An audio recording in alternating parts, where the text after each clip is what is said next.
I love him, Daddy. Watching Dirty Dancing. So I had to mute it or silence it, whatever you call it, while I do this video. Travis Wayne Goodsell. Freedom, freedom, freedom of religion.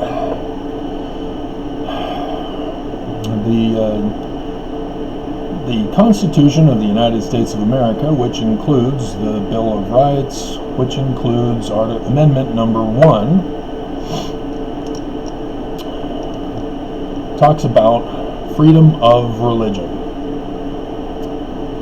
And so religions already have their freedom. They're already free to practice their religion and worship whatever and whoever they want. If they want to worship a woman, that's perfectly fine. If they want to worship Lucifer, that's perfectly fine. And you're saying, no, only Jesus Christ is God and all must worship him or die. No! That's what we're talking about today, is religious freedom. Religious freedom does not give you the right to take away others' rights to religious freedom. It doesn't give you the right to take away others' rights to freedom of speech. YouTube, Mormons on YouTube, shadow banning my videos.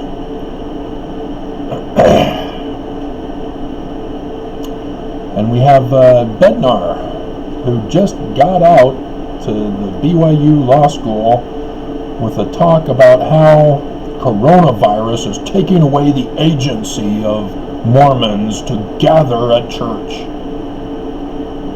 A virus takes away agency? No.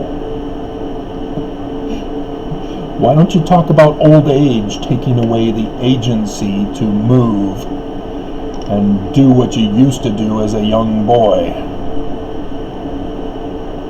Because it's ridiculous to think that.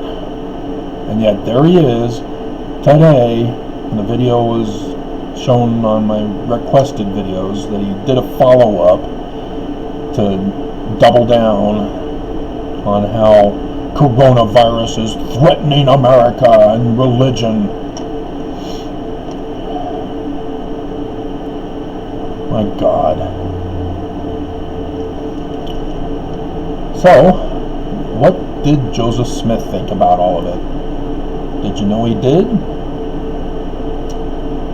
From the King Follett Sermon. It's available on churchofjesuschrist.org/study/1971/04/Lang=ENG.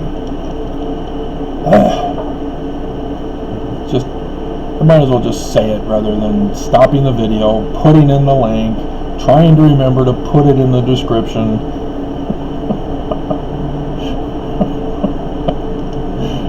Just so that you can be satisfied that this is a real document. And yes, there are those who would say, prove it! Show me the proof!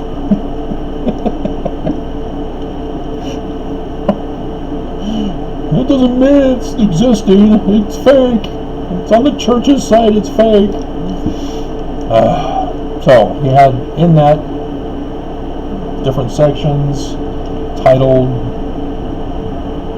from the people who were transcribing. The section on the privilege of religious freedom. Oh, this ought to be good. Yeah, we can now finally, ban gays from existence, right? Because that's what the religious freedom movement is all about. That's how it got started. Did you know that? All the California's Prop 8, and then the Colorado Baker, and the California Baker, and gay marriage. Yeah. The religious freedom movement is their homophobic fears. That the gay agenda is going to take away their agency, and that they'll no longer desire women, that men will now desire men.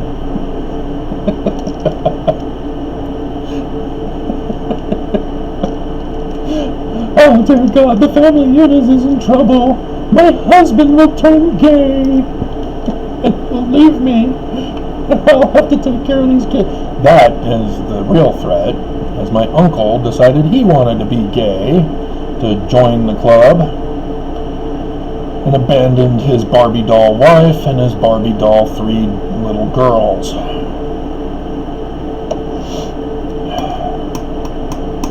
Not cool, man.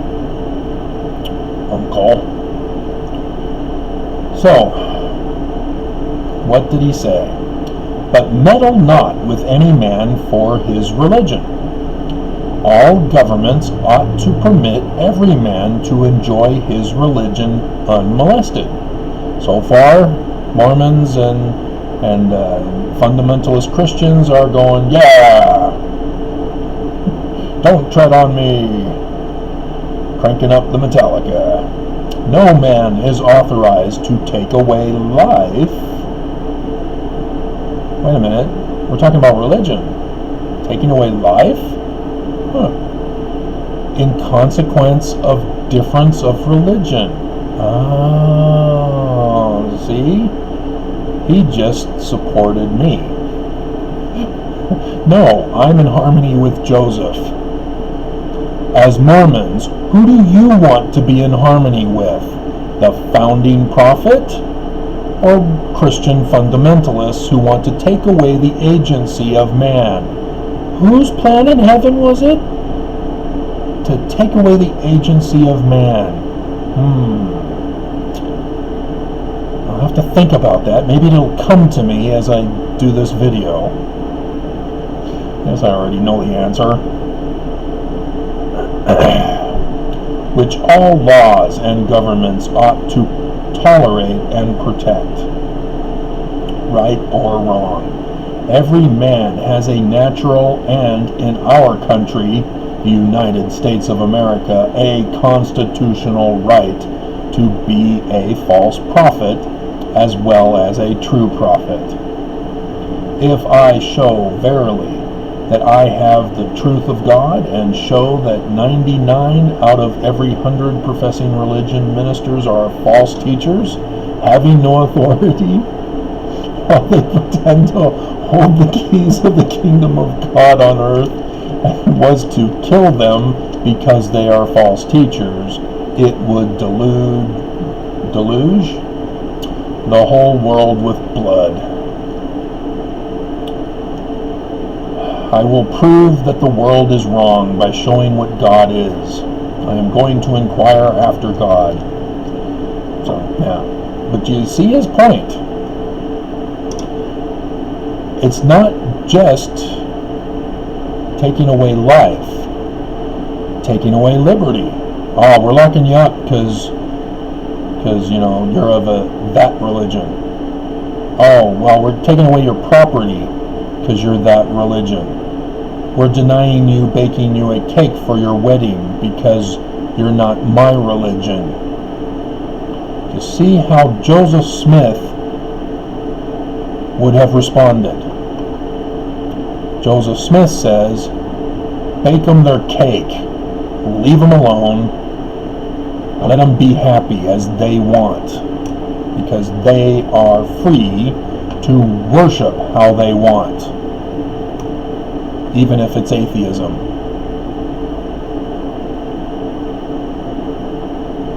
And so what is the church's position currently? Oh, it's nothing with what Joseph Smith just said from his King Follett sermon. Oh, well, Travis, you know, that was never put into the canon of the Doctrine and Covenants, and so we can't trust in that word. He gave this right before he died, guys. There was no time to rush to make a whole new Doctrine and Covenants just for this one. He was busy trying to fend off people trying to kill him for his religion, as the Danites were causing the problems, getting Joseph in trouble instead. And so, yeah,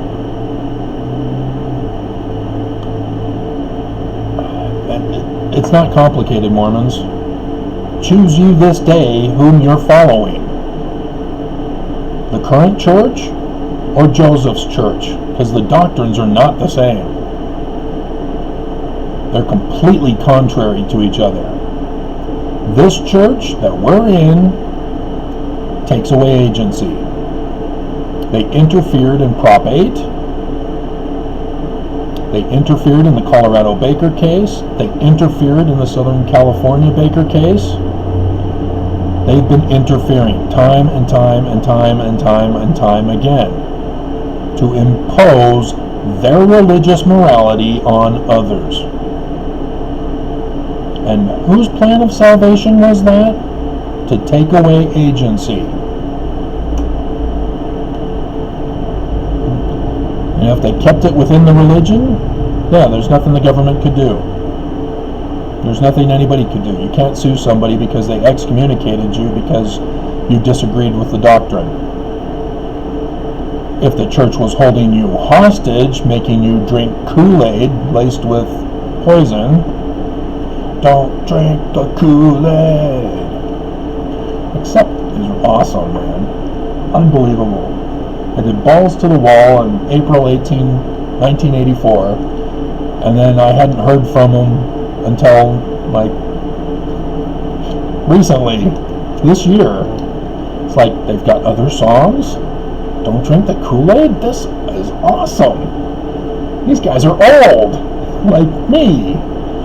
Only older than me, by at least 10 years.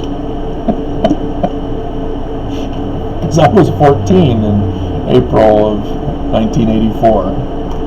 I had just become a teacher in the Aaronic priesthood. And so, yeah, this was the doctrine I was born and raised in. This doctrine that's currently being taught is foreign. And I know it's wrong. But do you see me going out and murdering them? Nope. But do you see them coming after me for trusting in Joseph Smith, as this is what I was born and raised in, as they claim they are successors of? Who's the bad guy again? Who takes away agency? What's the symbol of Lucifer? And where is that symbol on Temple Square? And the keystone of which door to which building? It's not complicated, Mormons.